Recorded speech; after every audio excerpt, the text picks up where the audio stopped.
Christos Anesti. Christ is risen. Christos Anesti. Glory to his third-day resurrection. We worship his third-day resurrection.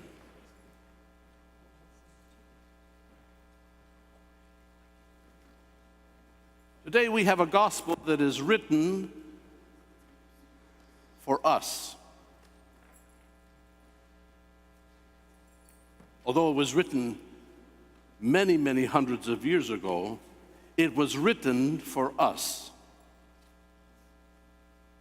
And there are two questions that are asked here. Do you want to be healed?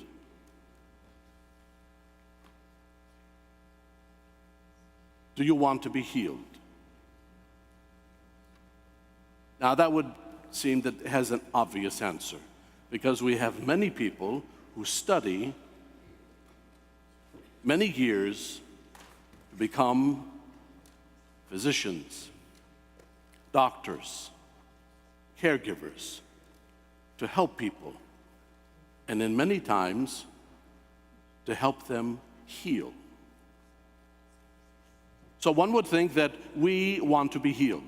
We want to be made well, we want to have our good health, and we want to have it every day.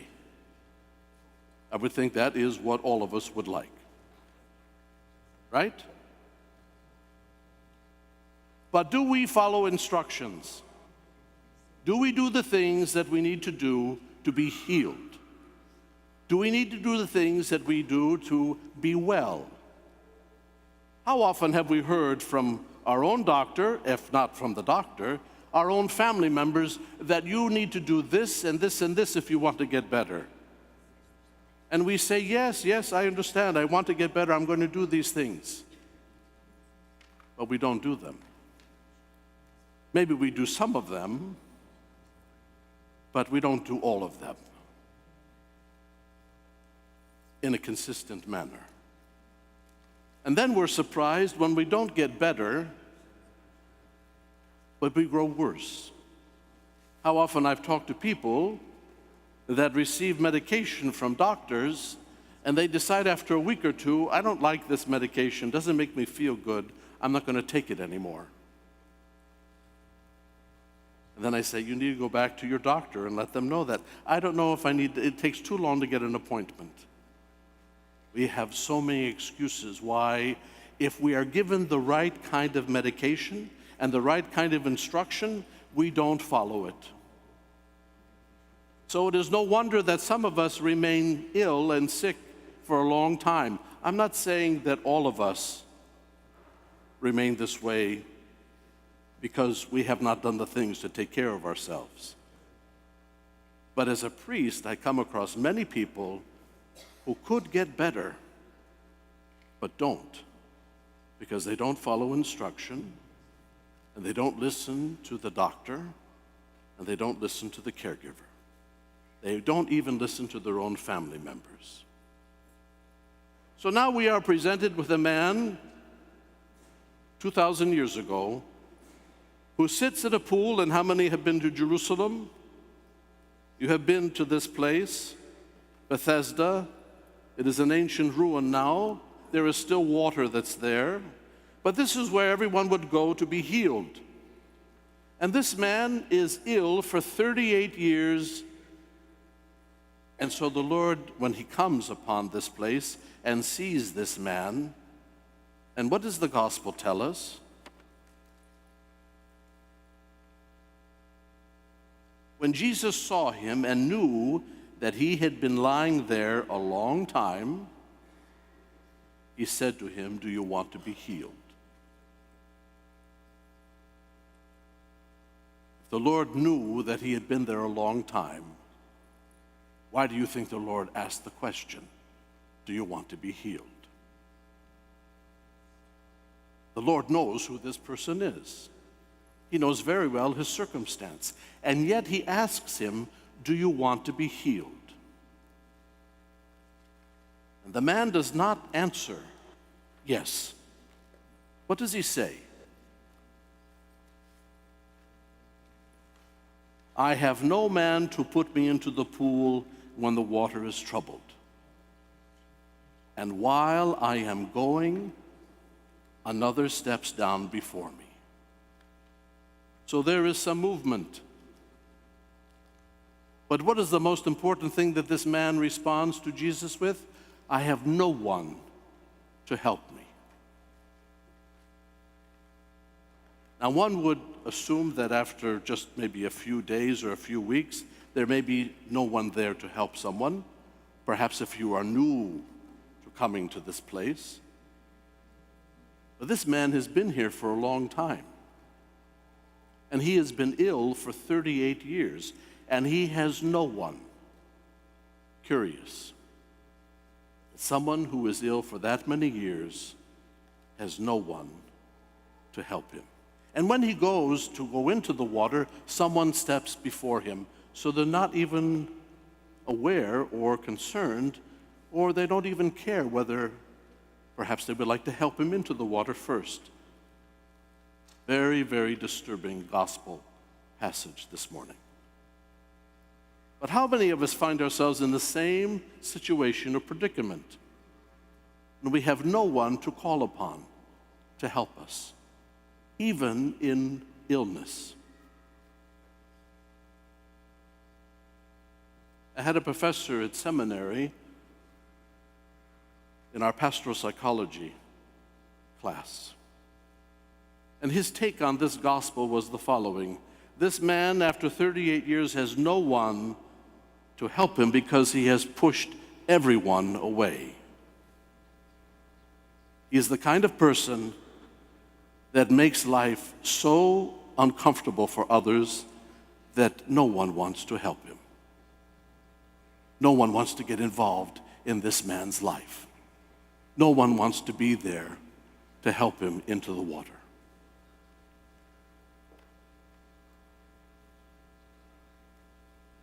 But we are standing at a pool that people wait for what they believe to be an act of God. An angel comes and stirs the water.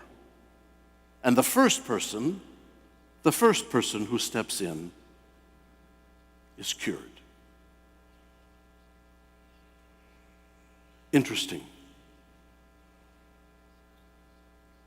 Yet today, this man is going to be healed. And he doesn't have to step into the water. He doesn't even answer the question. What does Jesus tell him? Rise, take up your pallet, and walk. There is no stepping into the water. There is no waiting for an angel. There is no movement. But there is Jesus Christ. And Christ is there this day to heal this man.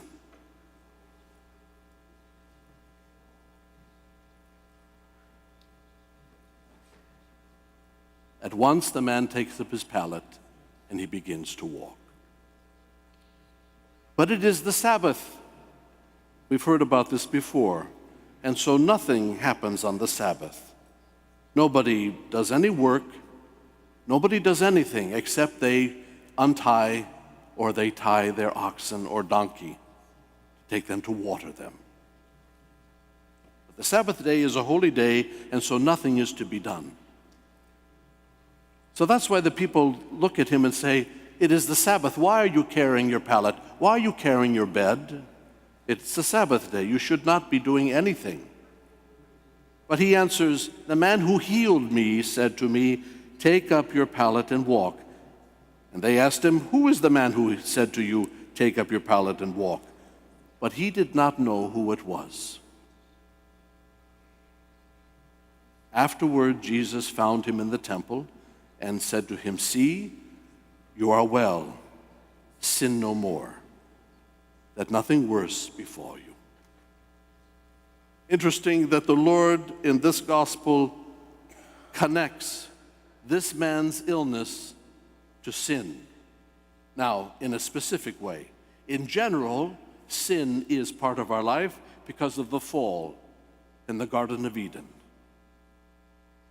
That is the first sin, and that, as a result of that sin, not only do we have illness and sickness, we have death itself.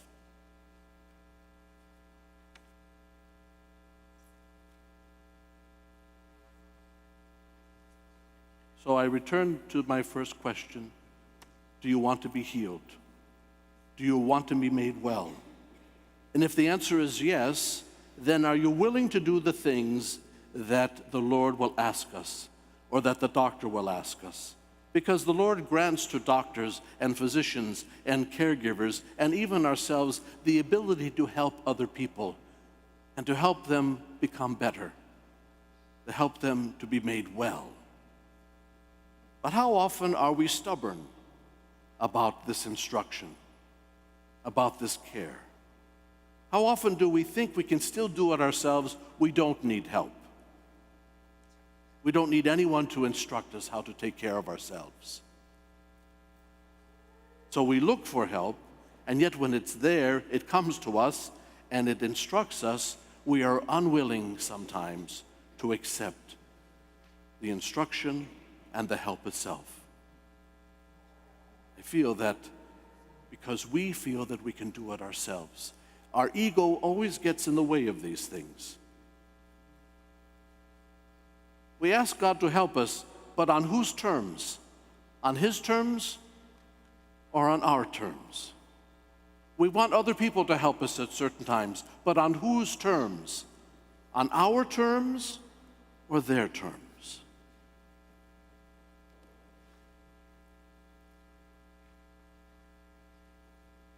Today's epistle reading also shares with us the ability of the disciples, specifically Peter, to also heal. And it describes how these two readings today, both the epistle and the gospel passage, share with us this great power found in Jesus Christ in faith. It is in faith. Because the disciples are also have the ability now to also heal and to do many other things, even to bring back people from the dead.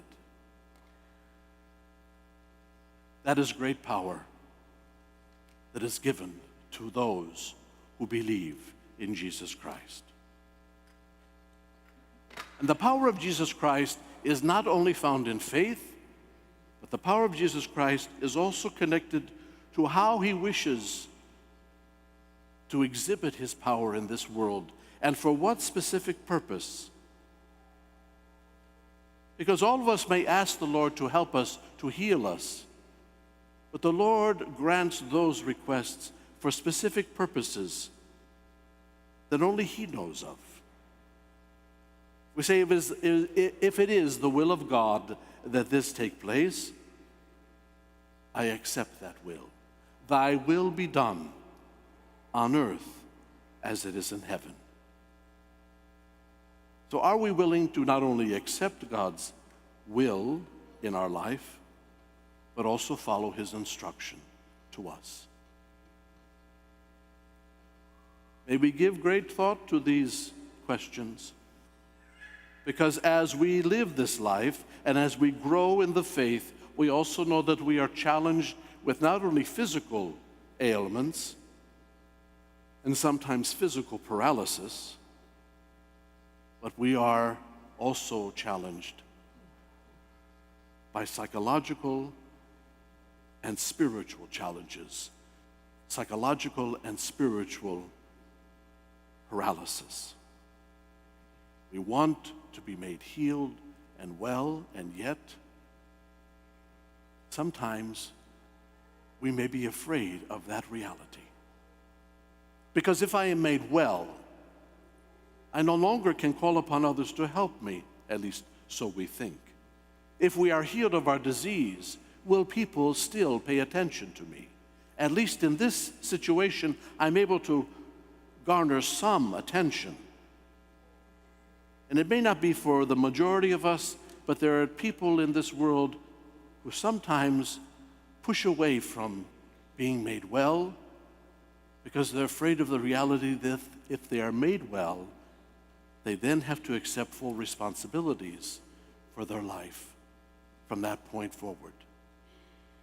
And they are afraid perhaps there will not be people around to help us or to assist us, or to participate in my life as a friend or a relative. May God strengthen us in the faith. May He grant us healing unto His glory, that we may also continue to live a life of faith and to become witnesses of His strength, His power, His love, and His sacrifice. And may the power of that love and sacrifice guide us and protect us each day of our life. Christ is risen. Christos anesti. Christ is risen. Amen.